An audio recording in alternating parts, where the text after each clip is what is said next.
आप सबको जय मसीह की। परमेश्वर का धन्यवाद हो इस वचन के लिए जो आज सुबह के समय मैं आपके समक्ष लेकर आई हूँ। परमेश्वर का वचन याकूब की पत्री एक अध्याय और उसका 22वें आयत में हम पढ़ेंगे। लिखा है, परंतु वचन पर चलने वाले बनो और केवल सुनने वाले नहीं जो अपने आप को धोखा देते हैं। परमेश्वर इस वचन के अनुसार आशीष दे। वचन कहता है वचन पे चलने वाले बनो। बाइबल कहती है धोखा ना खाओ। परमेश्वर वचन में कहता है यदि हम उसके चलाए चलेंगे तो वो हमको आशीषित करेगा। अगर जो वचन सुनता है और उस पर चलता नहीं, वो धोखा खाता है और वो ठोकर खाता है। उसका घर रेत में बना हुआ होता है। आंधी आती है, तूफान आते हैं और वो ढह जाता है। परंतु जो वचन को सुनता है, उसका पालन करता है, वो अपना घर चट्टान पर बनाता है।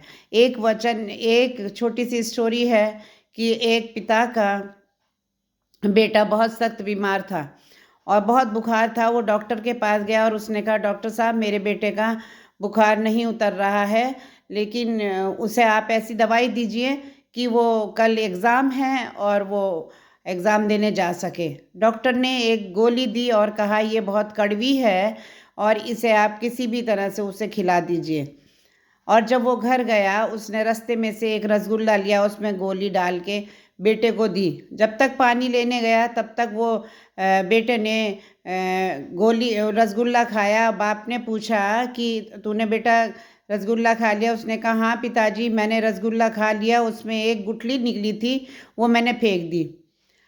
इसी तरह से हम मसीह भाई बहन होते हैं कि हम वचन को सुनते हैं और उस पर अमल नहीं करते, उस पर लागू नहीं करते और उस बच्चे का बुखार वैसे का ही वैसा बना रहा है। ऐसे ही हम लोग जब भवनों में जाते परमेश्वर के और वचन को सुनते हैं, उसको अपने अंदर फॉलो नहीं करते, तो हम भी वैसे के वैसे बीमार रहते हैं। हम चाहे उपवास करें, चाहे हम प्रार्थना करें, लेकिन हमारा वचन में जब ध्यान नहीं होगा, उन बातों पर ध्यान नहीं होगा, तो हम उस मूर्ख आदमी के मानिंद होंगे जिन्होंने अपना घर रेत पर बनाया है। आंधी आई, तूफान आए और वो ढह गया।